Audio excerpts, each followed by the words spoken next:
Okay, hello, welcome. My name is Roger Royse. I'm a corporate and tax partner with the law firm of Haynes and Boone in Palo Alto, and our offices, of course, are around the country and around the world. We're based in Texas with offices everywhere. We're here today to talk about agriculture technology, AgTech, and I'm very excited to lead a panel of investors and entrepreneurs and enthusiasts in the space of agriculture tech, AgTech.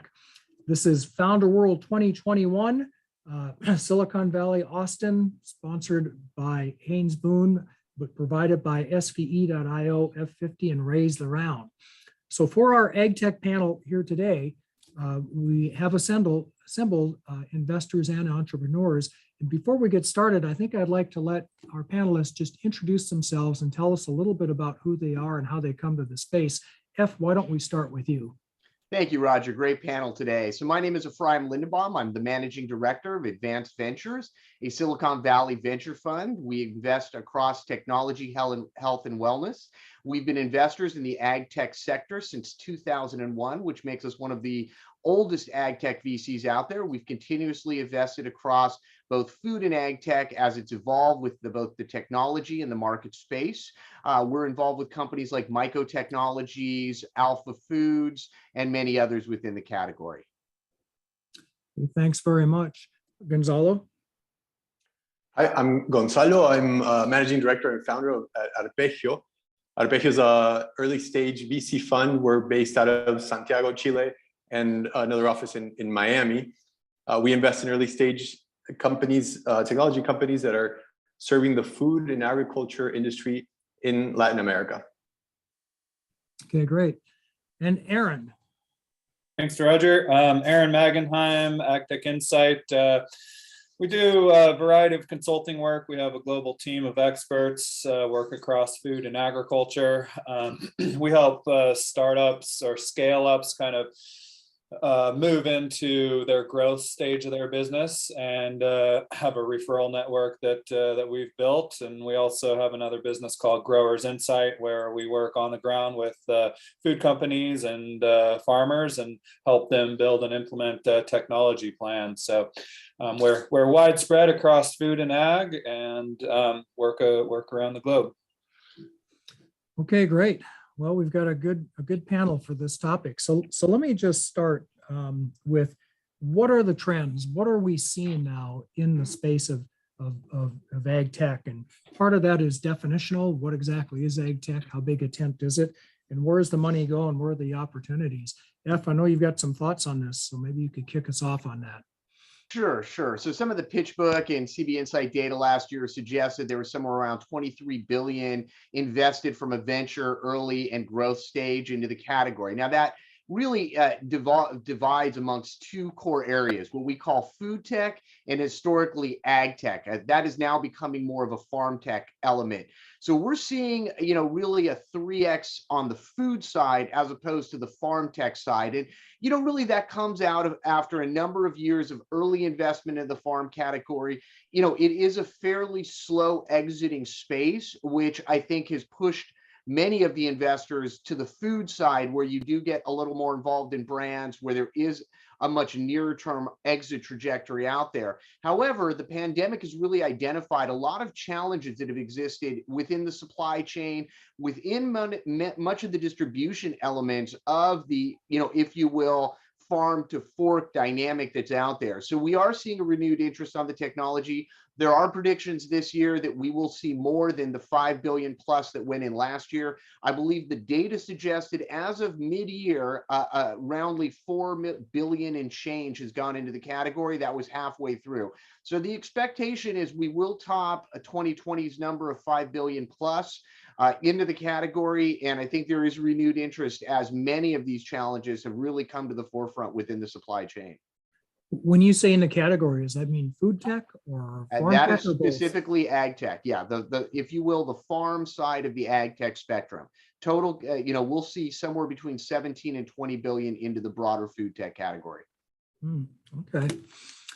All right. How about the rest of you? Any other trends you want to highlight here for 2021 that we're seeing? Aaron, you're kind of right down our boots on the ground. What's hot in terms Yeah, of, so it's been interesting. I get frustrated because a lot of times we hear, farmers are slow adopters. That's absolutely wrong. They're the quickest adopters in the world. They're changing things day to day. You're bringing them the wrong products a lot of the time, but I feel we're getting closer to bringing the right products, and a lot of companies are figuring it out. So we're seeing a lot more consolidation in the industry. I do some work with Verdant Partners. I'm an advisor over there on the M&A side. And so, we're seeing some consolidation, which is good. We track over 4,000 digital technology companies around the world, and AgTech specifically. So there's just a lot of players out there. So we're seeing that consolidation. And then we're also seeing organizations kind of moving upstream. So from the farm gate, moving to the food side, and then having food companies push them back down to the farm gate. We're also seeing a lot of money continuing to go into the institutional investor side of buying farming operations and that type of stuff. And so that's another entry point. And so the adoption rate is going up. Farmers and food companies are realizing that they need to have a little bit more of a plan. And startups are realizing that they need to collaborate. Everybody's one spoke of the wheel. So as we have, whether it's M&A or whether it's just collaboration between companies, it's increasing adoption, and that increases revenue, which allows companies to raise larger rounds. And so, we're seeing the space definitely, kind of grow up, which is great. It's been a slow process, but I think things are starting to move a lot quicker. it's still pretty early though, wouldn't you say? It's still early, but we're at the point I feel like it's starting to become a real industry. So it's exciting to see that. Before we leave that, you said something really interesting. You said you're seeing consolidation now. Has that happened, and has that changed? Because it seems to me it's still awfully fragmented.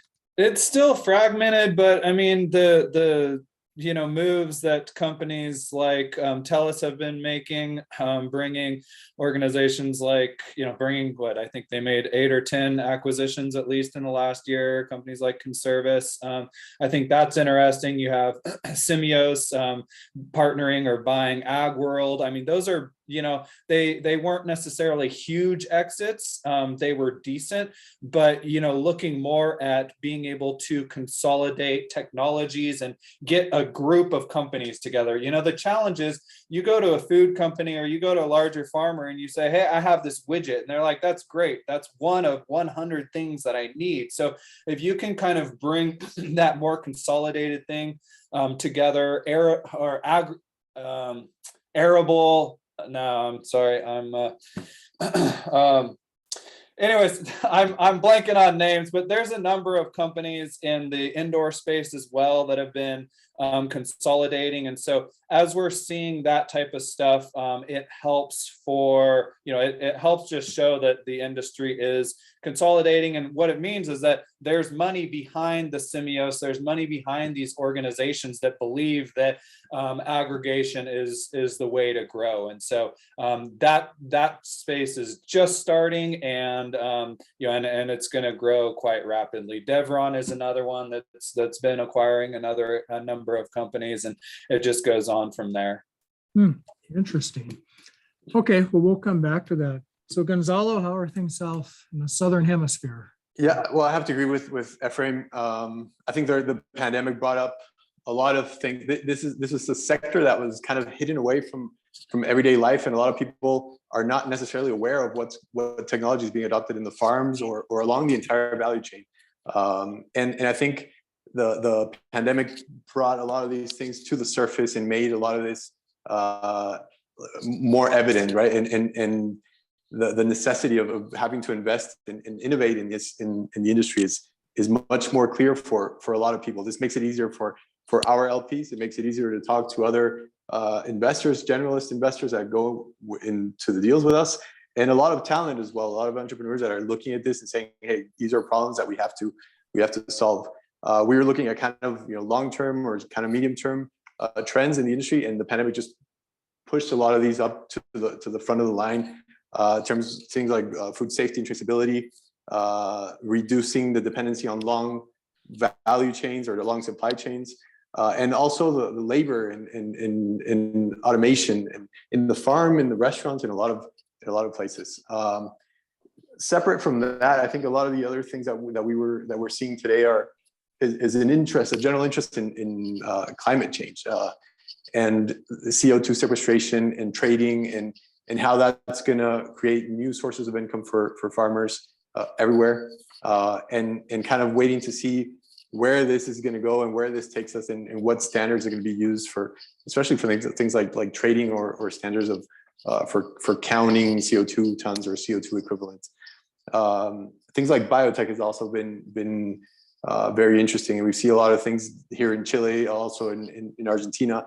A lot of technical founders coming out of universities, joining up with business, co-founders, and taking this to a global level, like seeing actual global, world-class innovation coming out of some of these countries down in South America. Yeah, that last one's a big one. Not the last one. You mentioned the climate change technologies, and that seems to be maybe that was a thing before 2021, but this year it just seems to be people are very, very sensitive to the role of agriculture in the environment, and how they can how technologies that might solve an agricultural need also address climate change challenges. That seems like especially now that we've got so many ESG funds, right? So many funds are very focused on environmental, social, and governance. Ephraim, how about you? Or do you consider that? Do you think about ESG when you make an investment? Does that make you more inclined to want to invest in somebody that might be doing something that has an environmental impact? Yeah, certainly it's a factor there. I mean, we're very active in alternative proteins. Our company, Mycotechnology, has the most efficient protein production in the world. It's now moving into utilizing waste streams from around the world to create protein. So, that really moves a level beyond, and that's in the fermentation side of the food and ag world. So, there is a lot going on there. I mean, I think where the rubber meets the road, and, really Aaron's a strong expert, and Gonzalo brings a different perspective as well, that, here, in what is arguably California, Central Valley, the most efficient, effective, growing region, if not in the world, we're seeing a ton of challenges. I mean, this, inflationary supply chain problem is actually pushing down on farmers in a very, very challenging way here, specifically in California. As we've seen transportation costs go up, as we've seen supply chain hurdles exist, all of it has been pushing down on the farmers from what we've seen. So, one, all of the transportation cost has gone up. Two, transportation has become a challenge, meaning that, many of those drivers have gone to the ports to do, traditional consumer goods, moved out of the ag space. Beyond that, when the supply chain jams up, when you're dealing with a perishable crop, you've got a shorter lifespan on the shelf. So, the pushback is if the product is going into the channel, it's ending up at a retailer. And if it gets to the retailer because of the supply chain challenge, and it's not up to their quality standard, they will reject it, and no one gets paid, and the farmer still pays for the transportation to have gotten it there in the first place. So there is a huge push down. So, going to a farmer with some new widget, to Aaron's point, even a whole system right now is not getting a lot of traction, right? You've got to go in there and solve a burning need with the house on fire that they're not going to get over the hump till tomorrow on. So, to that point on ESG, look, when your house is on fire, you're not worried about how much smoke you're putting out. You're worried about how much water you can get on to save your house. So I think that, we've got a real issue going on there. The farmers tried a lot of different things, maybe direct sales over pandemics, all kinds of stuff.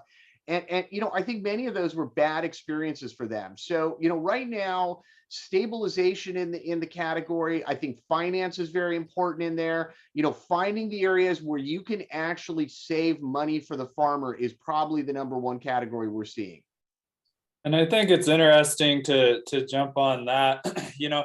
As I've sold lots of technologies through the years, I was always trying to sell this widget or that widget. And as we've taken that wider viewpoint through Growers Insight, really looking at the entire organization and where their problems are and helping solve those, it's an approach that startups can take as well. So you may not get that sale today or this week, but helping understand what that customer needs and building your kind of ecosystem around you to say, hey, I know that you don't necessarily need what I'm selling you today. It sounds like that's on the lower side of your list, but I know someone that can help you out with your problems, with the top 2 things on your list right now. Just having kind of taking that step back, and we get so focused on our thing and what we're trying to accomplish. And if you take that step back, people really appreciate saying, hey, there's a company I've heard about, or there's a company that I work with that can help solve that problem. And they'll come back to you, that will get them back into your door really quickly. Whereas if you just try to keep selling your product, it might be years before they're ready for it. So, like you said, there's a lot of things going on. Labor has just, California's always had a labor issue, and now everywhere I go, I don't care if it's Midwest meat packing houses, I don't care if it's Northwest apple packing houses, everybody's having labor issues. And so taking that step back and helping understand what the problem is and making some connections there is a way to build your trust and relationship with the customer. And again, this is ag you build long-term relationships, and it doesn't have to be a long sales cycle, but it takes a while for people to get to know you. So the quicker you can help them solve problems, the quicker you're going to get in through their door and keep that relationship going.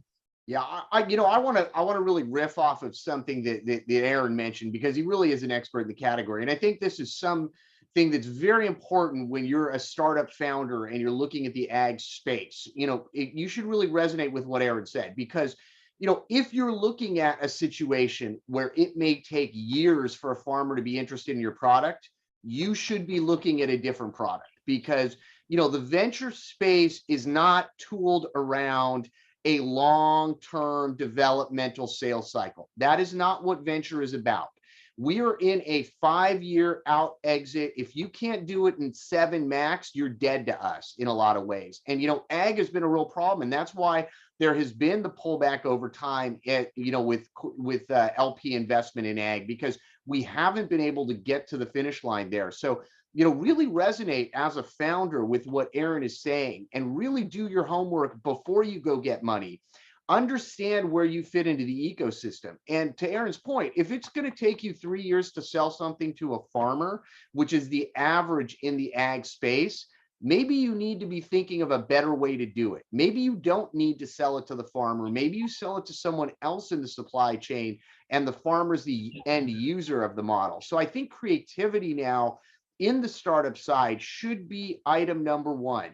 Because people get fixated on solving these problems or trying to integrate, and at the end of the day, Aaron's right, you have to be their friend. But when you're taking venture capital dollars, building a multi-year relationship is not something that is in line with the capital you're bringing in. So you either need to build those relationships up front and bring them to the table, or you need to have a solution sell that's going to get in there and get it into play and generate revenue in the near term, or you should be thinking of doing something else.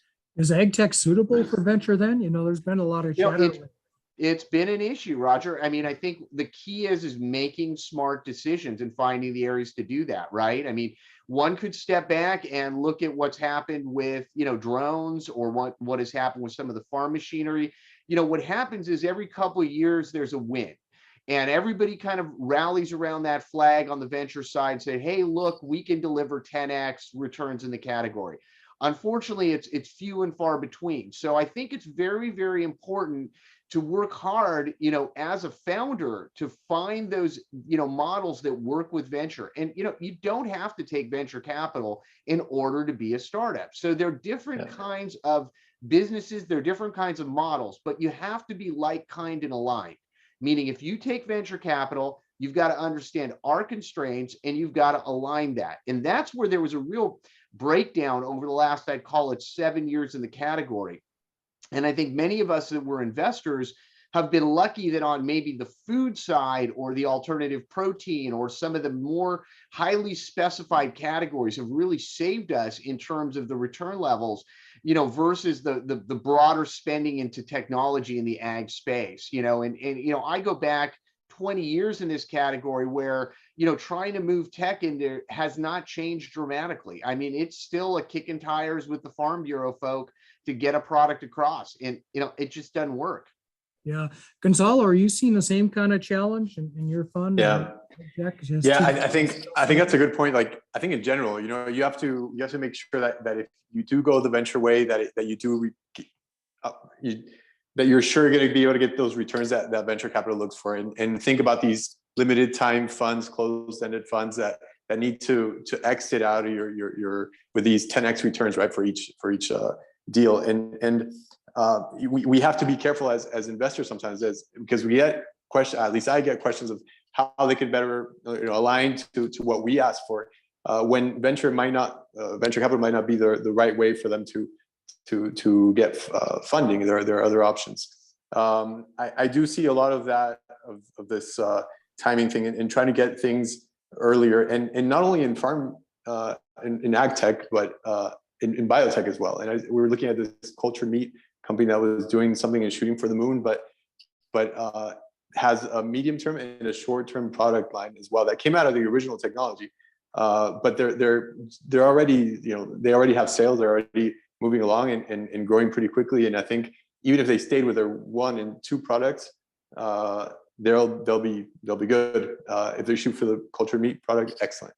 But I think that's something that's good to keep in mind in the industry in general. This happens, I think, everywhere. We see this in Latin America, and I'm sure it's everywhere else as well. A shift that I've seen that I'm excited about is in 2014, when I met Roger and started spending time in Silicon Valley, I saw that investors were really focused on IP and build IP, and that's how they thought they were going to get their exits. And today that mantra has changed quite a bit to get customers, get revenue. And so when you look at your product mix, it's not necessarily the moonshot super cool, like we're going to exit because someone wants the IP. It's more we're fixing some fundamental problems. It may be dumb, stupid, simple tech, but today in specialty, we don't know where our tractors are, where our people are, how much we irrigated, how much fertilizer we applied, how much yield we got for the most part. So we need to fix some stupid, simple problems. And that's a quick ROI that you can show to a food company and a farmer. And so kind of shifting towards looking at an exit from, hey, we're doing some good revenue and someone wants to buy our customers. That's an exit strategy, rather than, hey, we've built this super cool IP that, is going to take 5 years or 10 years because the industry's not ready for it. So I've just seen this shift that's been really positive, because I want to see companies doing $50 million in revenue, not a $50 million exit. Yeah, I mean, even 50 million isn't compelling enough, honestly, for most venture folks. I mean, what I will say, Aaron, and you're spot on. I mean, I think it's whenever you see, entrance from, the broader technology space into a vertical market, you tend to see what you saw, which was, is the technology going to rule the day, whether it's IP or tech or et cetera? And I think what we've seen now is that hasn't been the case. Now, what we're looking at are areas that are really evolving as, and I love Aaron and Gonzalo's take on that, are areas that I think we're seeing as being very important in the category. Number one, certainly labor automation, but being able to do that. The one thing I think we're most excited about is machine vision AI. One of the biggest issues we've seen in this category is data input and output. To Aaron's point, if you don't get the data in, nothing else works. And getting people, especially a very degrees of, skill sets in the ag space to input the data in an effective way is a huge issue today. So, when you look at things like, inputs, when you look at things like yield levels, that relies on humans to make a judgment and input call, right? And that is the fundamental breakdown in a lot of cases. The more you can take that out of the human's hands, now the cameras on your mobile phones are strong enough that with high quality machine vision, you should be able to take a picture of that input product sitting on the ground with 3 buckets or 3 drums, and from that data, be able to tell exactly what went in. thus eliminating the human. The human comes in and says, well, maybe I put 3 55-gallon drums in there. Well, maybe it was 2.5. Yeah, one kind of knocked over and spilled. And, at the end of the day, none of that makes any of the great tech work. So at the end of the day, utilizing tech to solve critical baseline problems like input data, output data, second movers, I think we're starting to see in different ways, where the nice to have ag drone data is much more interesting from a must to have input data to replace, field vision, pickers in the field coming back and saying, yeah, I'm only getting 2 or 3 heads off that lettuce. Well, the reality is maybe there were a few more in there. Maybe they, just didn't have the head count they promised in the field. Okay. All right. Well, that is a lot of really good information. We could talk about this all day, I think, because there's a lot going on in the space. I really do appreciate your comments. Any last words of wisdom before we sign off here, Gonzalo or Aaron, that you want to add to what Ephraim has just said? From my standpoint, just build your ecosystem around you, get to know collaborative companies up and downstream, and look at what that bigger problem is. We're starting to do implementation for software companies. They're realizing that that they want to work with like the tech industry, and so just kind of look at how you can build your business and focus on what you do really good instead of trying to do too many things, and make those collaborations, whether it's sales, whether it's API and data, but make those collaborations and build those relationships, and that's how you'll build your company. Okay, Gonzalo, I really not much to add to what Aaron and Ephraim said, but I would want to highlight a little bit about Latin America and what's going on here in terms of agricultural and fisheries exports. And they're the number one exporters to the rest of the world. And I think there are a lot of opportunities for startups from the US, from Israel, from other parts of the world. They can find a huge market here for AgTech and some of the local stuff of the consumer market as well. So take a look at that, take a look at Arpegio, and we'll be happy to talk with you as well. Okay, great. How do people find you? You can just write to Gonzalo at Arpegio with 1G.vc, or you can go online to our website, arpegio.vc, or just look us up on LinkedIn. How about you, Aaron? How do people get a hold of you? Yeah, agtechinsight.com, Aaron M at agtechinsight.com. We have a lot of resources on the website and stuff like that. Okay. And Ephraim, how about you? Sure. Easiest way to get in touch is advancedventures.com. Also, Twitter is great, at Advanced Ventures. Follow us there. We're always talking about things we're thinking about, and certainly LinkedIn as well. You can reach me. Okay, I want to thank you panelists for being here. This is Roger Royse, partner with Haynes and Boone, and I'm coming to you with the AgTech panel for Founder World 2021, and we'll see you at the next panel.